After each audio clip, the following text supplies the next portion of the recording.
नमस्कार बच्चों, मैं शुभांगी श्रीवास्तव, सहायक अध्यापिका राजकीय हाई स्कूल शिवगढ़ असोहा उन्नाव से आपका इस गृह विज्ञान की कक्षा में स्वागत करती हूँ।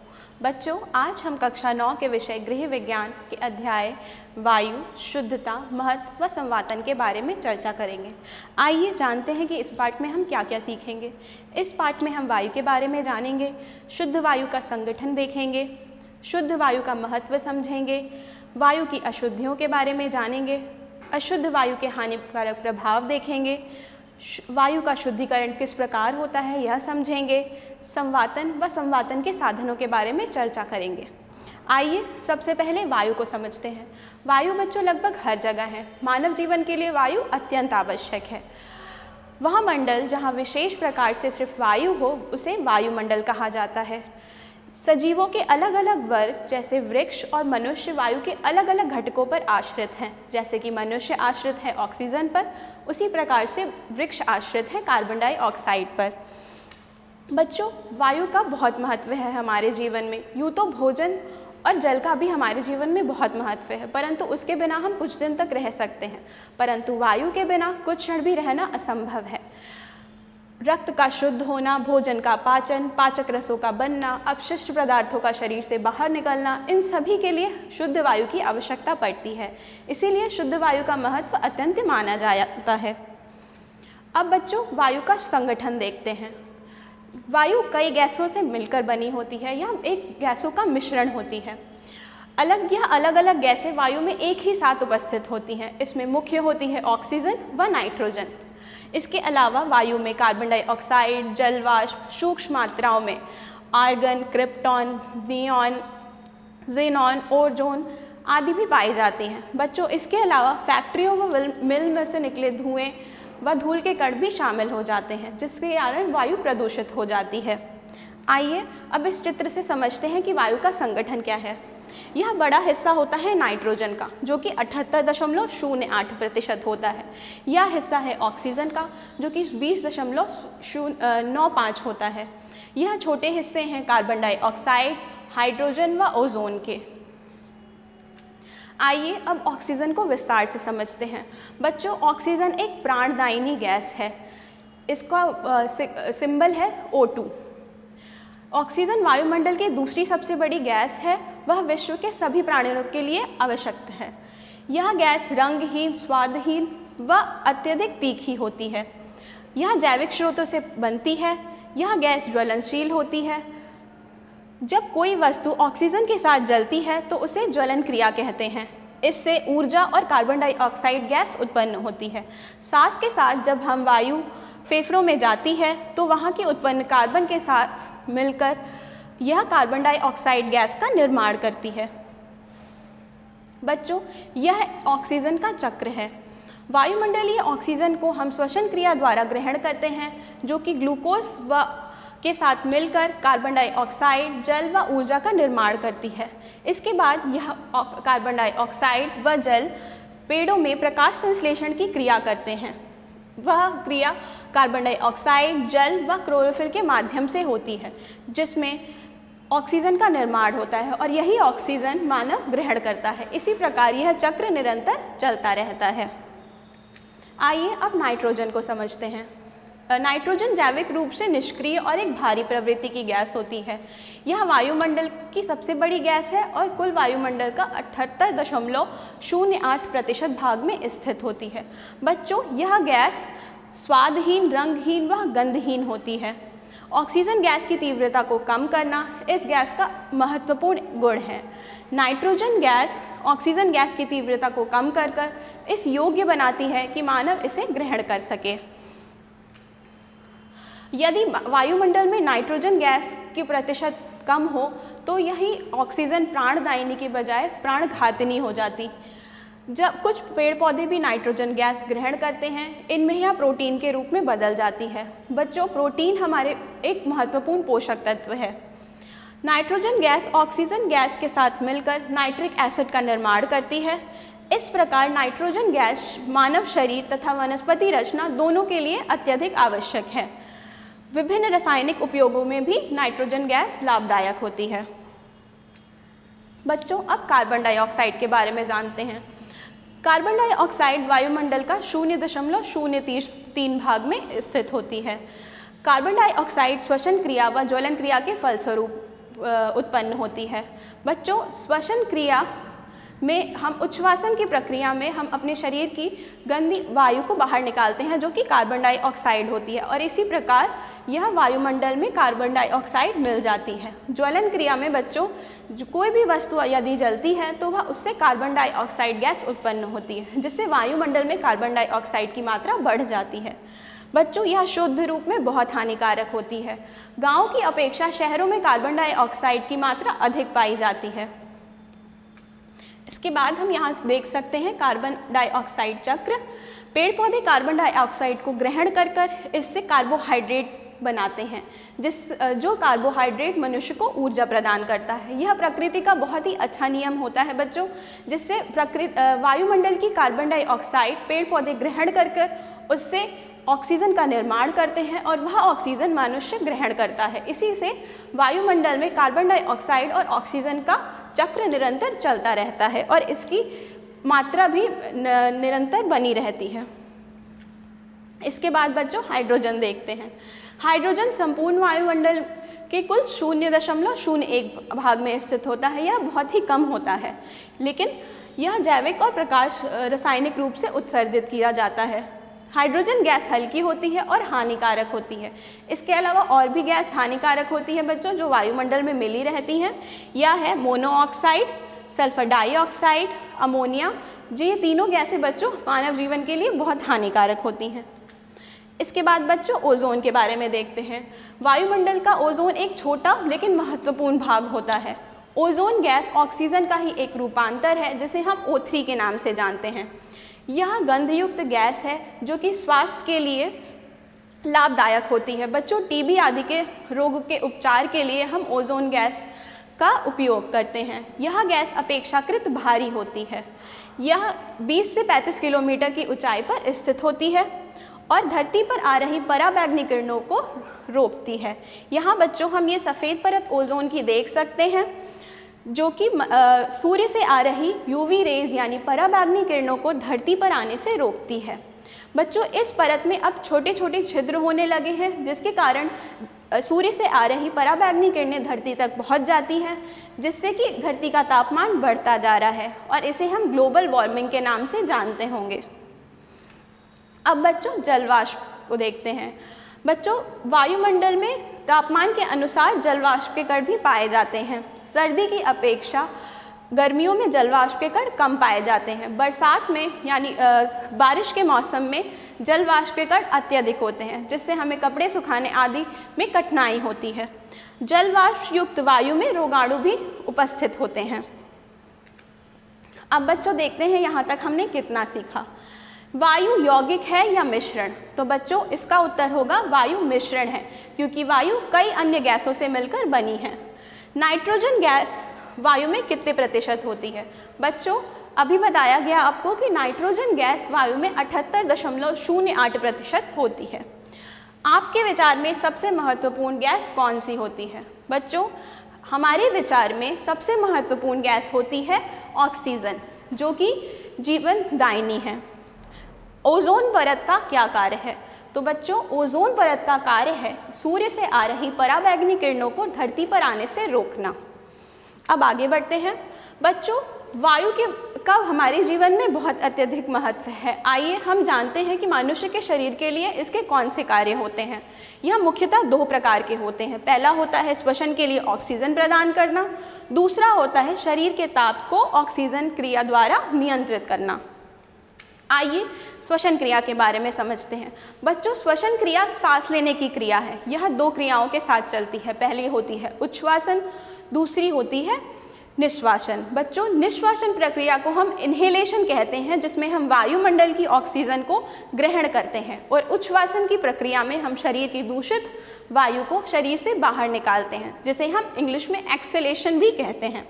यह ऑक्सीजन ग्रहण करने की व कार्बन डाइऑक्साइड गैस का निष्कासन की क्रिया एक साथ निरंतर चलती रहती है। इस चित्र में हम श्वसन तंत्र देख सकते हैं। अब बच्चों, यह क्रिया के साथ एक और क्रिया लगातार चलती रहती है, जिसका नाम है रक्त परिभ्रमण क्रिया। रक्त परिभ्रमण हमारे शरीर का जो रुधिर है यानी रक्त है, हमारे शरीर की जो हमने ऑक्सीजन ग्रहण करी है फेफड़ों के द्वारा, उसको शरीर की एक एक कोशिकाओं तक पहुंचाता है। यह कार्य रुधिर करता है। रुधिर फेफड़ों से वायु की ऑक्सीजन लेने के बाद पूरे शरीर में भ्रमण करता है और सभी कोशिकाओं को ऑक्सीजन पहुंचाता है, जिससे उनका पोषण होता है। ऑक्सीजन जब भोजन में उपस्थित कार्बन से मिलती है तो यह कार्बन डाइऑक्साइड का निर्माण करती है और यह कार्बन डाइऑक्साइड रुधिर दोबारा फेफड़ों तक पहुंचाता है, जिससे वह कार्बन डाइऑक्साइड हमारे शरीर के बाहर निकल जाती है। बच्चों, हमारे शरीर के कार्यों के संचालन के लिए हमें ऊर्जा व ताप की आवश्यकता पड़ती है। यह ऊर्जा और ताप हमें ऑक्सीकरण की प्रक्रिया के द्वारा मिलता है।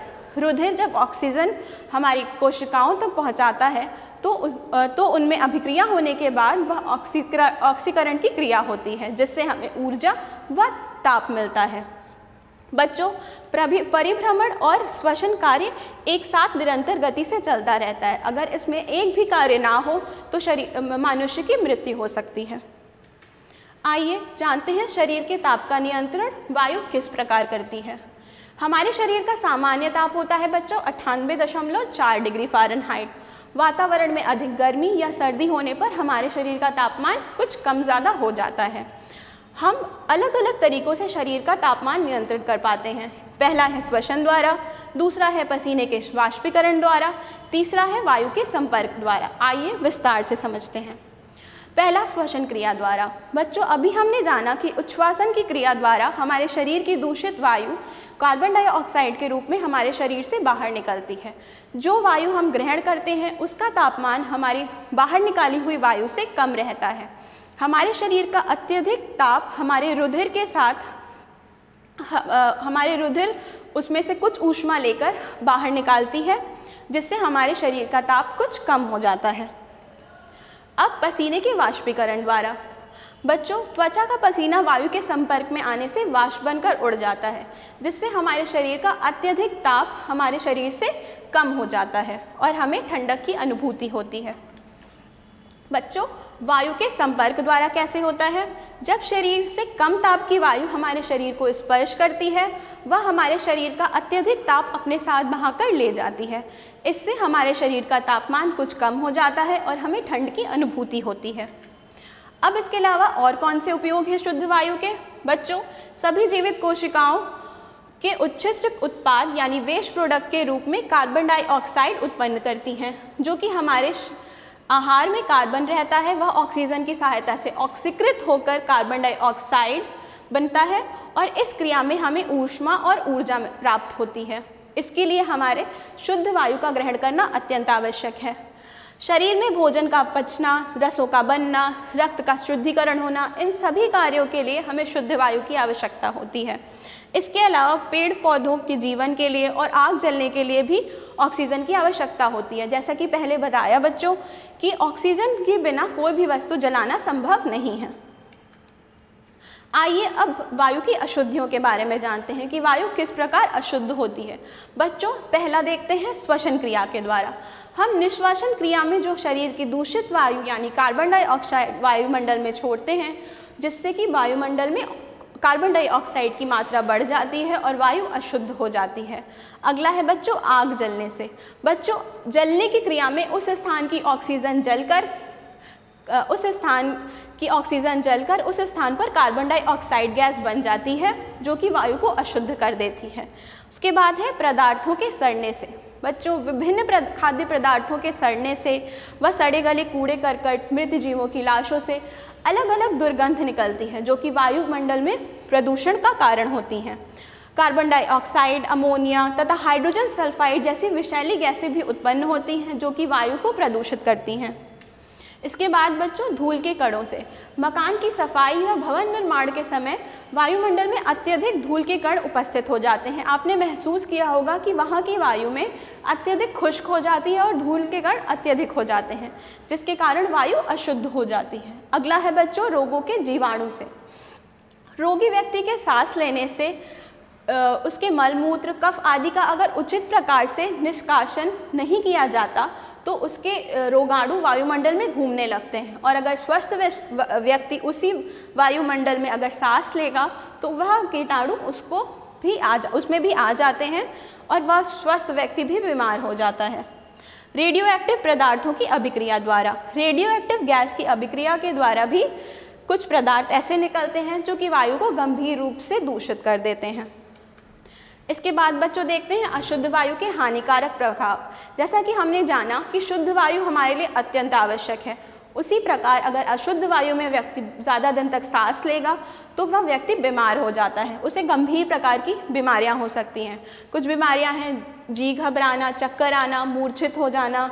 इसके अलावा कुछ बीमारियां खांसुदी जैसे कि जुखाम, डिप्थीरिया, निमोनिया, रक्त अल्पता, टीबी, जो कि हम ज़्यादा दिन तक अगर दूषित हवा में अगर सांस लेंगे तो हमारी रोग निवारक शक्ति भी कम हो जाती है। इसके बाद बच्चों देखते हैं वायु का शुद्धिकरण किस प्रकार होता है। बच्चों यह दो प्रकार से हो पाता है। पहला होता है प्राकृतिक साधनों द्वारा, दूसरा होता है कृत्रिम साधनों द्वारा। बच्चों प्रकृति अब निरंतर ऐसी क्रियाएं करती रहती है जिससे वायु स्वतः ही शुद्ध होती रहती है। अगर यह प्राकृतिक क्रियाएं करना वहाँ पर संभव नहीं होगा तो हम वहाँ कृत्रिम साधनों का उपयोग करते हैं। पहला देखते हैं पेड़ पौधे। बच्चों पेड़ पौधे वायुमंडल में कार्बन डाइऑक्साइड ग्रहण करते हैं, वह सूर्य के प्रकाश में ऑक्सीजन छोड़ते हैं, वह अन्य विषैली गैसों को भी आत्मसात करते हैं। यह कार्य पत्तियों में उपस्थित रंध्र करते हैं, इसीलिए हम पेड़ पौधों को प्रकृति का फेफड़े भी कहते हैं। इसके बाद बच्चों विसरण गैसों का एक गुण होता है। जब किसी स्थान पर एक गैस एकत्रित हो जाती है तो वह विसर्जन के कारण उस स्थान से निकलकर उसके स्थान पर दूसरी गैस आ जाती है। यदि हम दो कमरों में, एक में कार्बन डाइऑक्साइड और एक कमरे में हम ऑक्सीजन रखें तो कुछ क्षणों बाद हम देखेंगे उस दोनों कमरों के गैसों का प्रतिशत सामान्य हो जाता है। यह क्रिया विसरण के कारण होती है, इसीलिए हमारी प्रकृति में गैसों का प्रतिशत लगभग समान बना रहता है।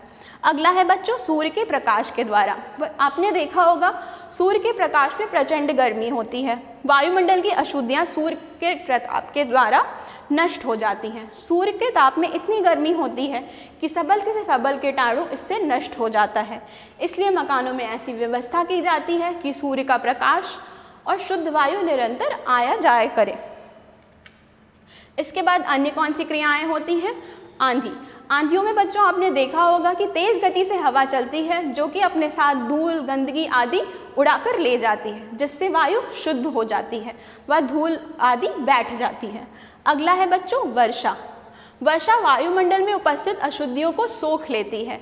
अमोनिया आदि गैसों भी वर्षा की बूंदें सोख लेती हैं, जिसके कारण कुछ अशुद्धियाँ, धूल के कण आदि वायु में मिश्रित अन्य पदार्थ वर्षा में बह जाते हैं। आपने देखा होगा कि वर्षा होने के बाद वातावरण अपने आप साफ और स्वच्छ लगने लगता है, क्योंकि वायुमंडल में प्रयुक्त जो गंदगी है या अशुद्ध वायु है, धूल के कण हैं, ये सब बैठ जाते हैं और वर्षा की बूंदें अपने साथ इनको बहा ले जाती हैं। अगला है बच्चों वायु मिश्रित ऑक्सीजन गैस रोग के कीटाणुओं को नष्ट कर देती हैं। सड़ने के उत्पन्न गंदगी ऑक्सीजन के प्रभाव से नष्ट हो जाती है। बच्चों ओजोन गैस का भी यही कार्य है। ओजोन गैस इसलिए सैनिटोरियम जहाँ टीबी का इलाज होता है, इन स्थानों पर बनाया जाता है जहाँ पर ओजोन गैस की मात्रा अत्यधिक पाई जाती है, जैसे कि पर्वतीय स्थान व समुद्र के किनारे। अब बच्चों कृत्रिम साधन के बारे में चर्चा करते हैं। वायु शुद्ध करने के लिए हमें निम्न कृत्रिम साधन अपनाने पड़ते हैं। पहला है बच्चों मकान खुले व हवादार हो, जिसमें वायु व सूर्य का प्रकाश निरंतर आ जा सके। मकान में वायु का आवागमन समुचित रूप से हो, यानी खिड़की दरवाजे उचित प्रकार के हों, उचित प्रकार से बड़े हों, जिससे वायु का आवागमन हो सके। धुएं देने वाले ईंधन का प्रयोग कम से कम करना चाहिए, या तो ना ही करा जाए तो बेहतर है, जैसे कि कोयला, लकड़ी आदि का उपयोग कम करना चाहिए। रसोई घर ऐसे बनवाएं जहां धुआं निकल सके, इसीलिए रसोई घरों में चिमनियों का उपयोग किया जाता है। गंदे पानी की नालियां पक्की व ढालदार हो। नालियां तथा शौचालय खूब स्वच्छ होने चाहिए।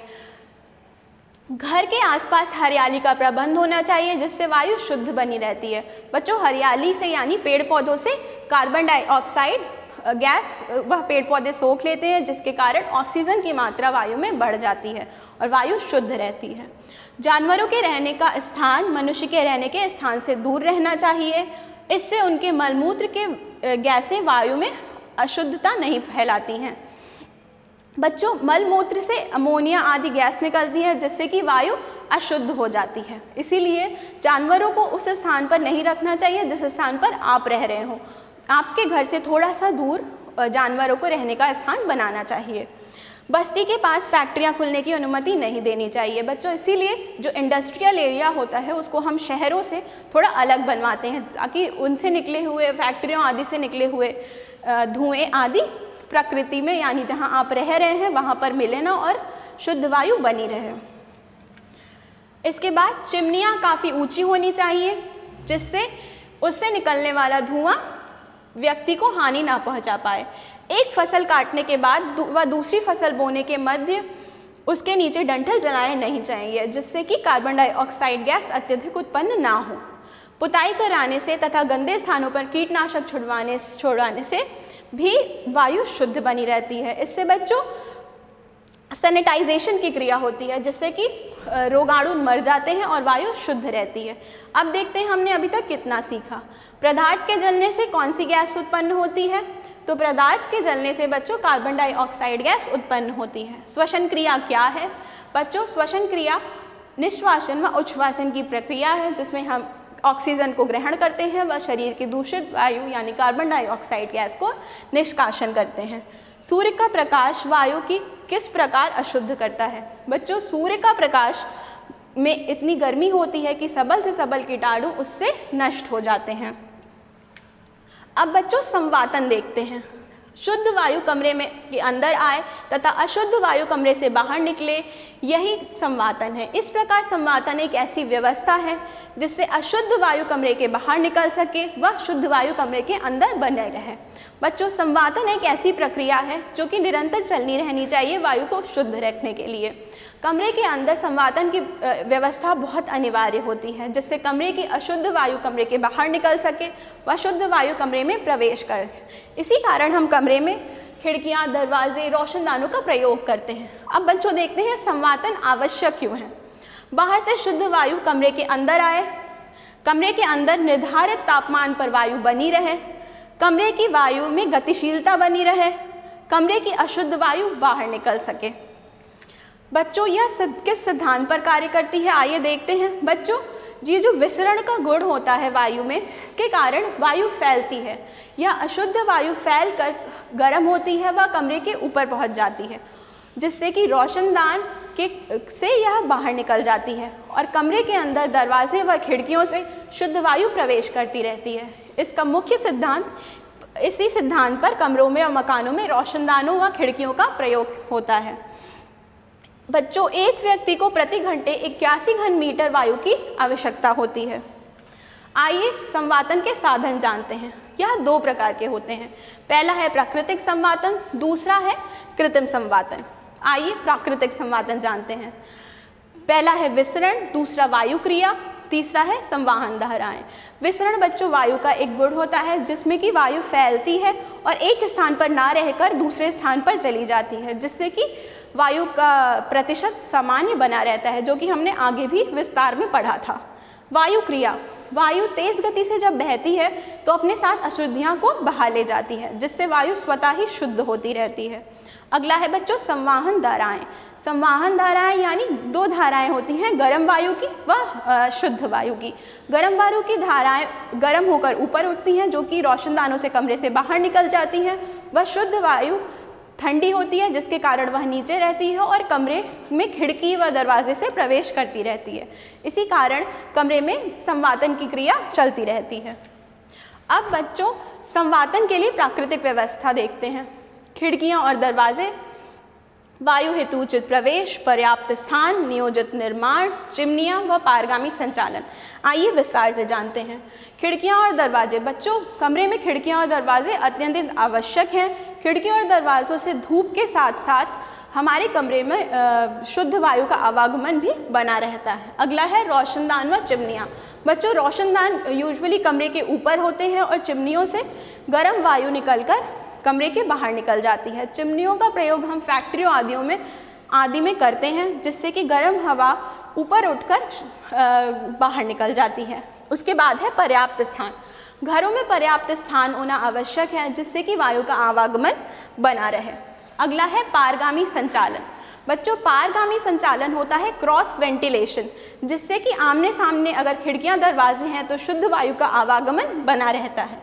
अगला है वायु हेतु उचित प्रवेश। बच्चों, खिड़की व दरवाजे इस लंबाई चौड़ाई के होने चाहिए कि उससे वायु का आगमन बना रहे। सभी खिड़कियां और दरवाजे का क्षेत्रफल कमरे के क्षेत्रफल के कम से कम 1/5 भाग होना अनिवार्य होता है। अगला है नियोजित निर्माण। किसी भी क्षेत्र में मकान इस प्रकार बनवाए जाएं कि मकान में शुद्ध वायु आने के से अन्य मकान में व्यवधान न पहुँचे, यानी हमारे मकान में शुद्ध वायु का आवागमन आने से कोई और मकान व्यवधान ना पहुँचा पाए। अब देखते हैं कृत्रिम संवातन, यानी यंत्रों व बिजलियों की सहायता से जो संवातन होता है उसे हम कृत्रिम संवातन कहते हैं।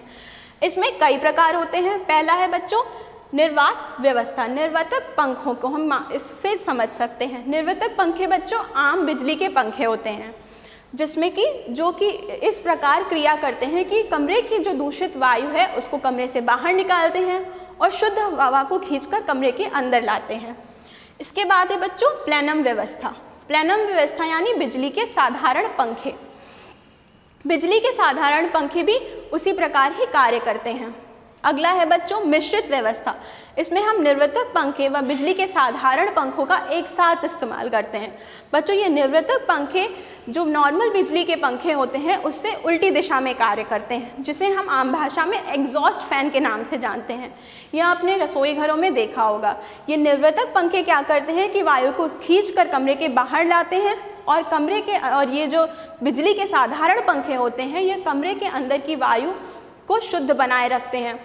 ये गोल गोल चक्कर काटते हैं, जिससे कि क्या होता है कि बाहर की जो अशुद्ध वायु है इसको खींचकर कमरे के बाहर ढकेल देते हैं व शुद्ध वायु को कमरे के अंदर लाने के अवसर पहुंचाते हैं।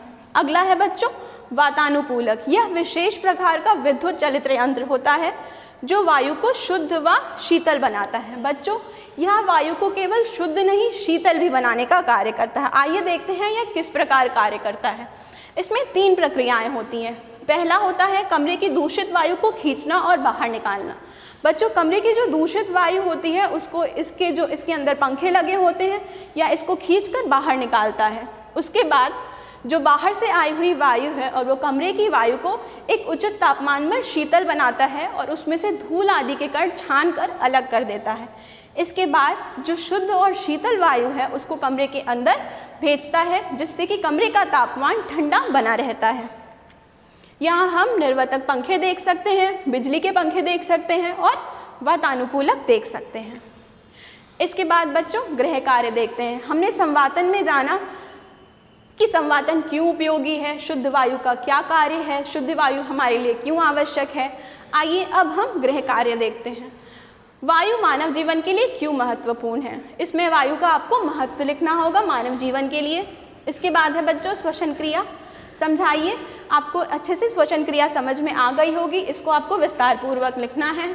ऑक्सीजन शरीर के ताप नियंत्रण में कैसे सहायक है, इसको समझाना है। अगला है प्रकृति द्वारा प्रदत्त किन साधनों से वायु का शुद्धिकरण होता है, इसको बारे में आपको समझाना पड़ेगा। संवातन क्रिया का उद्देश्य बताइए, इसमें आपको संवातन क्रिया के उद्देश्य बताने होंगे। रोशनदानों का संवातन में क्या महत्व है, इसमें आपको रोशनदानों का संवातन में महत्व समझाना है। अगला है बच्चों कृत्रिम संवातन के प्रमुख साधन क्या है, इनमें आपको चारों संवातन के साधनों के बारे में समझाना होगा। आशा करती हूँ बच्चों आपको यह अध्याय भली भांति समझ में आया होगा। इसका आप पुनर्वलोकन करने के लिए उत्तर प्रदेश माध्यमिक शिक्षा की ऑफिशियल YouTube चैनल पर भी देख सकते हैं। धन्यवाद।